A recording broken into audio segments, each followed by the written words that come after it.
നമസ്കാരം, മനേഷ് കുമാർ തൃപ്പൂണിത്തുറ MQസിൻ്റെ പുതിയൊരു വീഡിയോയിലേക്ക് എല്ലാവർക്കും ഹൃദയം നിറഞ്ഞ സ്വാഗതം. ഈ ഒരു വീഡിയോ ആദ്യമായിട്ട് ആരെങ്കിലും കാണുന്നുണ്ടെങ്കിൽ ഇതിനു മുമ്പുള്ള വീഡിയോ കണ്ടതിന് ശേഷം ഈ ഒരു വീഡിയോ കാണാനായിട്ട് ശ്രമിക്കുക. വ്യക്തമായിട്ട് കാര്യങ്ങളൊക്കെ മനസ്സിലാവുന്നതാണ്. അതോടൊപ്പം ഞാൻ യൂസ് ചെയ്യുന്നത് ഒരു കസ്റ്റമൈസ്ഡ് ചാർട്ടാണ്. ഈ ചാർട്ടിനെ പറ്റി അറിയാനോ മനസ്സിലാക്കാനോ പഠിക്കാനോ ഒക്കെ താല്പര്യമുള്ളവർക്ക് എന്നെ നേരിട്ട് വിളിക്കാം. എൻ്റെ നമ്പർ ഡിസ്ക്രിപ്ഷൻ ബോക്സിലുണ്ട്. അതേപോലെ public Telegram channel link description ബോക്സിലുണ്ട്. അതേപോലെ തന്നെ പിന്നെ പറയാനുള്ളത്, ഞാൻ യൂസ് ചെയ്യുന്നത് ഒരു കസ്റ്റമൈസ്ഡ് ചാർട്ടാണ്. അപ്പോൾ ഈ ഒരു ചാർട്ടിൻ്റെ ബേസിക് ആയിട്ടുള്ള ഇൻഫർമേഷൻ വീഡിയോ ഞാനിവിടെ ഐ ബട്ടണിൽ കൊടുക്കുന്നുണ്ട്. നിങ്ങൾക്ക് ആ വീഡിയോ കാണാം, ഇപ്പോൾ തെളിഞ്ഞു വരും. അതിൽ പറയുന്ന കാര്യങ്ങളൊക്കെ ഫോളോ അപ്പ് ചെയ്തതിന് ശേഷം സാറ്റിസ്ഫൈഡ് ആണ്, ഈ ഒരു ചാർട്ട് റീഡിങ് നിങ്ങൾക്ക് പഠിച്ചു കഴിഞ്ഞാൽ എന്തെങ്കിലും മെച്ചം നിങ്ങളുടെ ട്രേഡിംഗ് ലൈഫിൽ ഉണ്ടാക്കാൻ പറ്റും എന്നുള്ളൊരു ബോധ്യം നിങ്ങൾക്ക് എപ്പോഴെങ്കിലും ഉണ്ടായാൽ ആ സമയത്ത് കോണ്ടാക്റ്റ് ചെയ്യാം. ഞാൻ പറഞ്ഞു, ഞാനൊരു ട്രേഡിംഗ് അല്ല പഠിപ്പിക്കുന്നത്, ഞാൻ 1 ഇയറിന് മേലെ ഫോളോ ചെയ്യുന്ന ഒരു കസ്റ്റമൈസ്ഡ് ചാർട്ട് റീഡിംഗ് ആണ് പഠിപ്പിക്കുന്നതെന്ന് ഓൾമോസ്റ്റ് ഞാൻ അറിയിച്ചുകൊണ്ട് നമ്മുടെ വ്യൂവിലേക്ക് കിടക്കാം. ഇന്നത്തെ ലൈവ് മാക്സിമം ഇന്നത്തെ ലൈവ് ഒരു 1.25 മണിക്കൂർ ഉണ്ടായിരുന്നു. ഓൾമോസ്റ്റ് 12 വരെ അത് ഒരുപാട് ഹോൾഡ് ചെയ്ത വീഡിയോ ഒക്കെ കാണിച്ചിട്ടുണ്ട്. പല സമയത്തുള്ള എൻട്രി എക്സിറ്റൊക്കെ ഞാൻ അവിടെ മെൻഷൻ ചെയ്ത് കാണിച്ചിട്ടുണ്ടായിരുന്നു. അപ്പോൾ ഇന്ന് നമ്മൾ പ്രതീക്ഷിച്ച പോലെ തന്നെയാണ് മാർക്കറ്റ് ഓപ്പൺ ചെയ്തത്, അല്ലെങ്കിൽ ആ ഒരു ഡൗൺ ഉണ്ടായത്. കാര്യങ്ങളൊക്കെ ഇന്നത്തെ ലൈവ് വീഡിയോയിൽ പ്രത്യേകിച്ച് മെൻഷൻ ചെയ്തിട്ടുണ്ട്. അപ്പോൾ അതിൽ ഞാൻ പ്രത്യേകിച്ചൊന്നും പറയുന്നില്ല, കാരണം നമ്മൾ മാർക്കറ്റ് ഓപ്പൺ ചെയ്യുന്നൊരു ആരോ ഇവിടെ ഇട്ടിട്ടുണ്ട്. അവിടെ നിന്ന് ഡൗൺ വന്നാൽ ഈ ഭാഗത്ത് വരെയൊക്കെ മാർക്കറ്റ് വരുമെന്നൊക്കെ നമ്മൾ ഓൾറെഡി പറഞ്ഞിട്ടുണ്ടായിരുന്നു. വീണ്ടും കാണിച്ചു നമുക്ക് നമ്മളുടേതായിട്ടുള്ള പോയിന്റ്, നല്ല രീതിയിലുള്ള പോയിന്റ് ഇന്ന് കിട്ടിയിട്ടുണ്ട്. ഒന്നാമത്തെ കേസ്, സ്ട്രൈക്ക് പ്രൈസ് നല്ല രീതിയിൽ കൂടിയത് കാരണം വളരെ ഗുണമുണ്ട്. കാരണം എന്ന് വെച്ചിട്ടുണ്ടെങ്കിൽ ഈ ഒന്നും അറിയാതെ ചെയ്ത് കഴിഞ്ഞാൽ ലോസ് നല്ലപോലെ ഉണ്ടാവും. പക്ഷെ അറിഞ്ഞ് ചെയ്ത് കഴിഞ്ഞാൽ പെട്ടെന്ന് ബാങ്ക് നിഫ്റ്റിയുടെ അതേ ഒരു ക്യാരക്ടറിലേക്ക് നിഫ്റ്റി മാറിക്കൊണ്ടിരിക്കുകയാണ്. എനിക്ക് തോന്നുന്നത് ഈ ഇലക്ഷൻ കഴിഞ്ഞ് കഴിഞ്ഞാൽ പ്രീമിയത്തിൽ വർധന ഉണ്ടാവും. എനിക്ക് തോന്നുന്നത് നിഫ്റ്റിയും ബാങ്ക് നിഫ്റ്റിയും ഏതാണ്ടൊക്കെ ഒരേപോലെ തന്നെ ഒരു വോൾട്ടാലിറ്റി മൂവ്മെൻറ്റ് ഉണ്ടാവാൻ ചാൻസ് ഉണ്ട്. അപ്പോൾ അതുകൊണ്ട് ലോട്ട് സൈസൊക്കെ കൂട്ടിയെടുക്കുന്നവർ ഈ ഒരു മാസം ശ്രദ്ധിച്ചു കഴിഞ്ഞാൽ വളരെ നല്ലതായിരിക്കും. എന്നെ സംബന്ധിച്ചാണെങ്കിൽ നമ്മൾ നേരത്തെ ഒരു ലോട്ട് എടുത്തു കഴിഞ്ഞാൽ 10-20 പോയിൻ്റൊക്കെ കിട്ടാനായിട്ട് വലിയ പ്രയാസങ്ങളൊന്നും ഉണ്ടായിരുന്നില്ല. കാരണം മാക്സിമം ഒരു 300 പോയിൻ്റ്, 100, 200 അങ്ങനെയൊക്കെ വല്ലപ്പോഴും മൂവ്മെൻറ്റ് ഉണ്ടാവുള്ളൂ. എനിക്ക് തോന്നുന്നു ഈ പ്രീമിയം കൂട്ടിയത് കാരണം ഇനി ചിലപ്പോൾ നിഫ്റ്റി എല്ലാ ദിവസവും 200-300 പോയിൻ്റ് ചെയ്യുന്നൊരു ലെവലിലേക്കൊക്കെ എത്തുമോ ഇല്ലേ എന്നുള്ള കാര്യം ദൈവത്തിനറിയാം. നമ്മളെ സംബന്ധിച്ച് 10-15-20 പോയിൻ്റ് കിട്ടിക്കഴിഞ്ഞാൽ നമ്മൾ മാക്സിമം ഡിസിപ്ലിനായിട്ട് ചെയ്യുന്ന കാരണം നമുക്കത് വലിയ ബാധിക്കാനായിട്ടുള്ള ചാൻസസ് ഇല്ല. എനിവേ മാർക്കറ്റ് നാളെ ഈ ആ ഒരു ഹൈ ലെവലിലേക്ക് വീണ്ടും വന്ന് എത്തിച്ചേരാനായിട്ടുള്ള ചാൻസസ് ആണ് നിലവിൽ കാണുന്നത്. നേരെ ക്രോസ് ഓവറായി, അവിടെ നിന്ന് നേരെ 50 മിനിറ്റ്സിൻ്റെ ക്രോസ് ഓവർ നിലവിലായിട്ടുണ്ട്. നമുക്ക് നേരെ വ്യൂവിലേക്ക് പോകാം. മാർക്കറ്റ് നിൽക്കുന്നത് 23,307 മാർക്കറ്റ് നിൽക്കുന്നത്. അപ്പോൾ മാർക്കറ്റ് നമ്മൾ പറഞ്ഞിട്ടുള്ള ഒരു ഏരിയ എന്ന് വെച്ച് കഴിഞ്ഞാൽ 23,500 നമ്മൾ നോർമലായിട്ട് പ്രതീക്ഷിക്കുന്ന ഒരു ഏരിയ.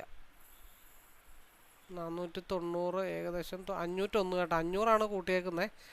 മാർക്കറ്റ് ഡൗണിലേക്കാണെങ്കിൽ ഇവിടെ ലൈൻ ഓൾറെഡി, താഴത്തേക്കുള്ള ലൈൻ ഓൾറെഡി എവിടെയായിരിക്കും?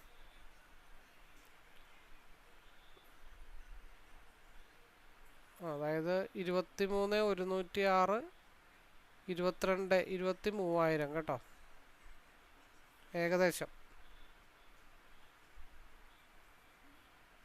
ഞാൻ 2 ലോക്ക് ചെയ്തിട്ടിട്ടുണ്ട് നാളത്തേക്ക് വേണ്ടിയിട്ട്. അപ്പോൾ മാർക്കറ്റ് നാളെ ഓപ്പൺ ആവുന്നതും ആ ഒരു ട്രെൻഡ്, അതായത് 5 മിനിറ്റിൻ്റെ ട്രെൻഡ് കണ്ടിന്യൂ ചെയ്ത് പോയി കഴിഞ്ഞാൽ 23,500 മാർക്കറ്റിന് മൂവ്മെൻറ്റ് വരാനായിട്ടുള്ള ചാൻസസ്.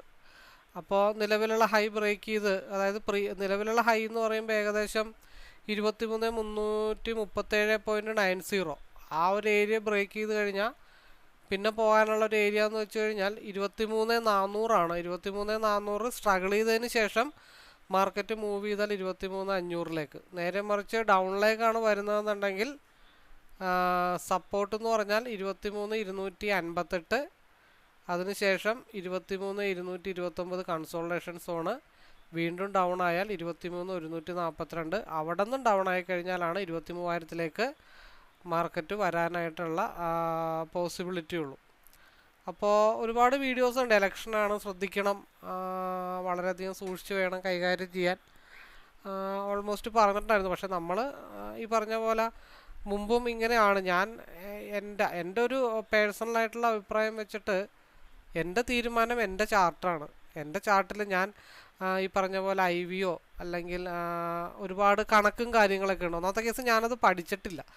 IV എന്താണ്, ഓപ്പൺ ഇൻട്രസ്റ്റിൻ്റെ ഡീറ്റെയിൽ ആയിട്ടുള്ള കാര്യങ്ങൾ എന്താണ്, ഈ IV implied volatility, VIX, put call ratio, അങ്ങനെയുള്ള കാര്യങ്ങളൊന്നും എനിക്ക് അതിൻ്റെ ഡീറ്റെയിൽ ആയിട്ട് കേട്ടറിവും ചെറിയൊരു പരിചയം ഉണ്ടെന്നുള്ളതല്ലാതെ അതിൻ്റെ ഡീറ്റെയിൽ അത് വെച്ചിട്ട് എങ്ങനെയാണെന്നുള്ള കാര്യങ്ങൾ, ഫണ്ടമെൻ്റൽ അനലൈസ് എങ്ങനെയാണ് നോക്കേണ്ട കാര്യങ്ങൾ, ഇതൊന്നും എനിക്കറിയത്തില്ല. എനിക്കറിയാവുന്നൊരു കാര്യം, എൻ്റെ RSI എപ്പോൾ, അതായത് എൻ്റെ RSI ക്രോസ് ഓവർ ആവുന്നു, എൻ്റെ ചാർട്ടിൽ എവിടെ സപ്പോർട്ട് ഉണ്ടോ, അതായത് എൻ്റെ ചാർട്ട് എന്ന് പറയുമ്പോൾ എൻ്റേതായിട്ടുള്ളൊരു സ്ട്രാറ്റജി, എവിടെ ഓപ്പൺ കാണിക്കുന്നു അവിടെ കയറുക, അടുത്ത സ്ഥലത്ത് ഇറങ്ങുക, അതിൻ്റെ ഇടയ്ക്കുള്ള ഇൻ ബിറ്റ്വീൻ സ്പേസിൽ കുറച്ച് പ്രോഫിറ്റ് എടുത്ത് മാറുക എന്നുള്ളതിനപ്പുറത്തേക്ക് എനിക്ക് വലിയ കാര്യങ്ങളൊന്നും അറിയത്തില്ല. അപ്പോൾ എൻ്റെ ഈ ഒരു വീഡിയോ കണ്ട് മാക്സിമം നിങ്ങൾ ലൈവ് വീഡിയോസ് എൻ്റെ യൂട്യൂബിൻ്റെ പ്ലേലിസ്റ്റിൽ അവൈലബിളാണ്. നിങ്ങൾക്ക് പബ്ലിക് ടെലിഗ്രാം ചാനൽ നോക്കിക്കഴിഞ്ഞ് ഇഷ്ടം പോലെ ലൈവ് വീഡിയോസ് ഞാനതിൽ മെൻഷൻ ചെയ്തിട്ടിട്ടുണ്ട്. അത് മനസ്സിലാക്കി ഈ ഒരു ചാർട്ട് പഠിച്ചാൽ എന്തെങ്കിലും ബെനിഫിറ്റ് ഉണ്ടാവും എന്നുള്ള തോന്നലുള്ളവർ മാത്രം കോണ്ടാക്ട് ചെയ്യാനായിട്ട് ശ്രമിക്കുക. അല്ലാതെ നിങ്ങൾ മറ്റുള്ള കോഴ്സിലൊക്കെ പ്രതീക്ഷിക്കുന്ന പോലെ വലിയ വലിയ കാര്യങ്ങളൊന്നും പറഞ്ഞു തരാനോ ഉള്ള കാര്യം ഓപ്പണായിട്ട് പറയാം. കാരണം ഞാൻ കോഴ്സ് എടുത്തിട്ടില്ല, വലിയ കോഴ്സൊന്നും ഞാൻ എടുത്തിട്ടില്ല. ഞാൻ എൻ്റേതായിട്ടുള്ളൊരു സ്ട്രാറ്റജി ബിൽഡ് ചെയ്തിട്ട് അതിൽ പോകുന്ന ഒരു അയ്യോഭാവമാണ്. അപ്പോൾ ഈ ഒരു പാവപ്പെട്ടവൻ്റെ ഈ ഒരു ചാർട്ട് റീഡിങ് ആർക്കെങ്കിലും പഠിക്കണമെന്ന് തോന്നലുണ്ടെങ്കിൽ നേരിട്ട് വിളിക്കുക. മെസ്സേജ് അയച്ചിട്ട് അങ്ങോട്ടും ഇങ്ങോട്ടും മെസ്സേജ് അയച്ച് കളയാനൊന്നും നമുക്ക് ടൈമുമില്ല. ആരാണെങ്കിലും എന്താണെങ്കിലും നേരിട്ട് വിളിക്കാതെ നമുക്കൊരു മുമ്പോട്ട് പോക്കില്ല, പരസ്പരം പരിചയപ്പെടാതെ മുമ്പോട്ട് പോക്കില്ല. അതേപോലെ തന്നെ നമ്മൾ സ്റ്റാർട്ട് ചെയ്തിട്ടുണ്ട്, വളരെ കുറച്ച് ആളുകളേ ഉള്ളൂ. ഈ മാസത്തെ live 21 days live mentorship programme. അതായത് ഒരിക്കലും കോളോ ടിപ്പോ ഒന്നുമല്ല, നമ്മളൊരു വ്യൂ പറയും, ഇതേപോലെ അനലൈസ് ചെയ്ത് പറയും. നിങ്ങൾ നിങ്ങളുടേതായ ഡിസിഷനിൽ എടുക്കുക. താൻ പാതി ദൈവം പാതി. ഞാൻ എൻ്റെ വ്യൂ പറയും, നിങ്ങൾ നിങ്ങളുടേതായ ഡിസിഷൻ എടുക്കും. അപ്പോൾ ആ കിട്ടുന്ന പ്രോഫിറ്റ് നമുക്ക് നിലനിൽക്കത്തുള്ളൂ. കോള്, ടിപ്പ് ഇതൊന്നും നമ്മൾ കൊടുക്കുന്നില്ല. അപ്പോൾ ദയവ് ചെയ്ത് അതുമായിട്ട് ബന്ധപ്പെട്ട് വിളിക്കാതിരിക്കുക.